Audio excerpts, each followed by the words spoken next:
તમે લઈ લો વિડીયો એ વાત લઈ લો જનપન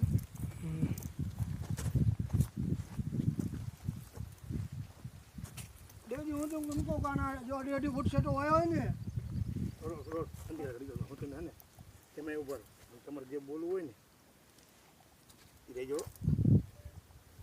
ઠંડી કે હવે તમે ને હવે તમે બોલજો કે અમે પરમ બિયાણ વાયું છે દવા પણ બિલકુલ ઓછી સાઈડના ઝીંડવા તમે જુઓ ને વાડિયા જોવા બધું મુલાકાત લો ઝીંડવા કહેવાય બીજી બિયાણ આની બાજુમાં 659 વાયુ છે અને 64 નંબર વાયુ છે 64 નંબર સારું 659 કરતાં 64 સારું બધા કરતાં વચ્ચે વાયુ છે દવા બિલકુલ એની ઝીંડવાની સાઈઝ જોયું હોય અને 12